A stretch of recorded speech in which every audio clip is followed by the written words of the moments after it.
हे काय देवाला जाताना कोणी अशी चिठ्ठी लिहून जातं का?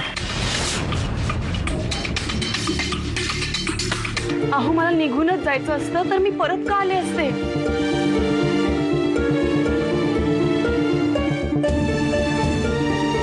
आणि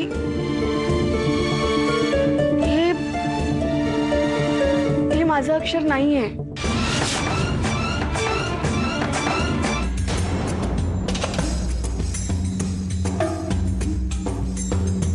बघा आता ही मुलगी म्हणते हे अक्षर माझं नाही आहे. अरे मग काय भूतानं लिहिली आहे का ही चिठ्ठी? अगं तूच लिहिली असेल. आठवून बघ, आठवून बघ.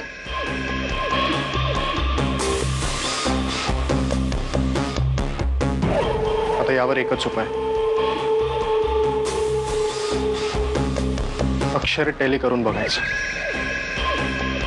कोण खरं बोलतंय आणि कोण खोटं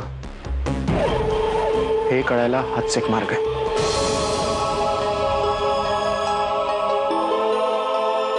काल आलेल्या मुलीवर तुझा विश्वास आहे ना रे? मी खोटं बोलते आणि ही सत्याची पुतळी. हे बघ आई, मी काही नको तपासणी वगैरे, काही नको.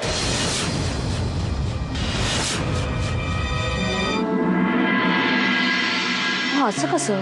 इतका सरळ साधा मुद्दा आहे का हा? रागिणी, अगं आता ते घर आहे तिचं. आयुष्यभर संसार करायचंय तिला, त्या घरात राहून त्या माणसांसोबत. मग आता त्या घरात काय चाललंय हे समजूनच घ्यायचं नाही आपण. दुसऱ्या घरी गेली म्हणजे अंजू काही परकी नाही झाली आपल्याला. नाही बरोबर आहे, तरी मला नाही वाटत की हो म्हणजे बरोबर आहे तू म्हणतेस ते. मलाही काहीच कळत नाहीये. श्रीकांतरावांच्या बोलण्यावरून काही समजलं नाही मला. तेच मी सांगत होते की अंजू दाखवते तेवढी सुखात नाहीये त्या घरात. अगं पण मग तिनं तसं आपल्याला सांगायला नको का? सासरच्या तक्रारी माहेर येऊन सांगायचे संस्कार नाही ना दिले आपण तिला. तो पद्मजा कुठे आहे?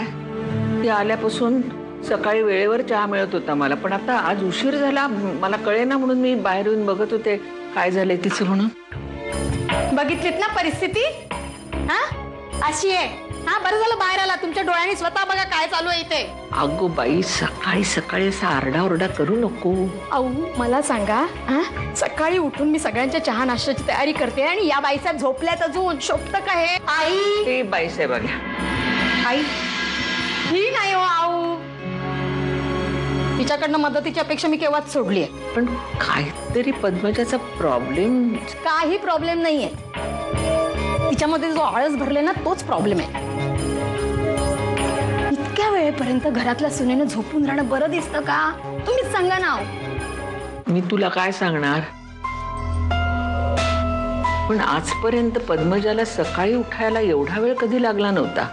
काहीतरी गडबड आहे ना. तेच अगं बाई, चहा देतेस ना? आई माझा डबा.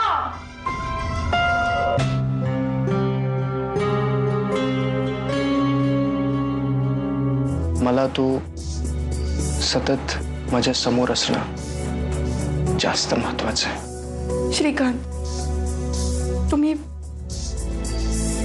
परत कालचं.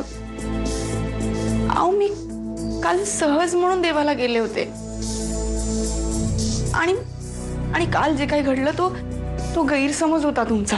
आणि 4 वर्षांपूर्वी तो पण एक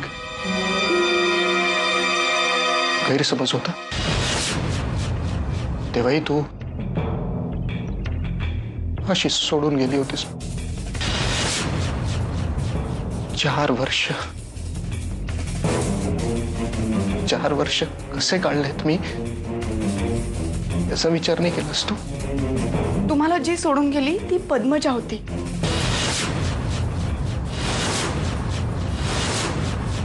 मी अंजली आहे. अंजली. पद्मजा.